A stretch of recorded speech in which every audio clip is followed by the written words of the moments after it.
So people are paying attention, and shame on the media for not making him answer to the American people. That's But right. see, you have to understand, the media still think they are in control. They think they still get to pick and choose an election, but not so. We're all paying attention. And no, we may not vocalize it. Most may not vocalize it, but we will rise up at the polls That's and vote right. for President Donald J. Trump. That's right. Yeah, I certainly think it's a political strategy from Biden's campaign to keep him away from public speaking and from the media hits, because he's a walking gaffe machine. They see the polling numbers and they say, hey, we're in a safe place. We don't need you going out there. Now, I want to shift gears over here.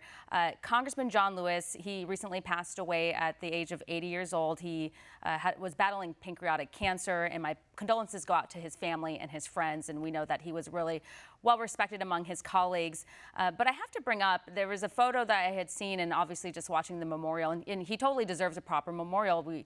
A lot of people deserve proper funerals, but we're in the middle of a coronavirus pandemic. And I thought it was interesting that the mayor of D.C. Kind of just bent the rules for the Democrats in this case. So we're either in the middle of a pandemic and we have to take it serious or not. And we saw the pictures of people who attended the memorial and the funeral who were not social distancing properly, as well as there's a rule in D.C. now that if you come from a hotspot state, that you have to quarantine for 14 days, but then they gave the Democratic lawmakers a pass on this. But no one else is offered the luxury of, a mayor's pass on this. Yeah. So look at the DC mayor. She's a liar and she's a hypocrite. That's right. To have those people go to a hot spot, because we're listening to what they're telling us. You almost got DC sort of shut down.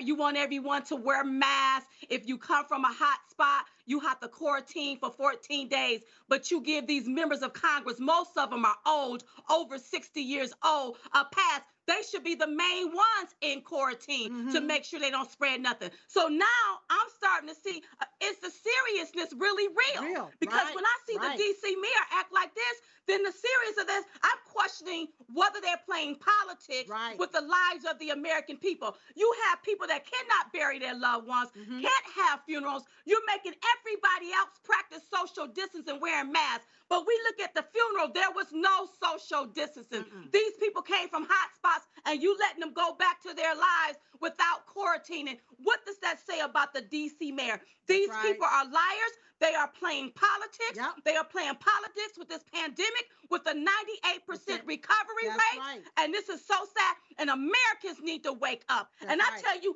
you all, this is how you need to fire that mayor. Vote her out. She's a liar and a hypocrite is what she is. That's right. It's just somewhat of a reminder how the elite prioritize their own needs above the needs of everyone else. It is pretty shameful. I think if there's a set of rules, they all need to be followed. And of course, that makes you question the politics of coronavirus. Of course, it's deadly and it's serious, and we're not downplaying it. But we want to hold these Democratic lawmakers accountable. Well, Diamond and Silk, thank you so much for joining me. It was great to see you. Thank you for having us. Want to see more videos like this? Click on the link below and subscribe to One America News on YouTube. And call your cable provider and kindly demand that One America News is added to your lineup. Call and subscribe today.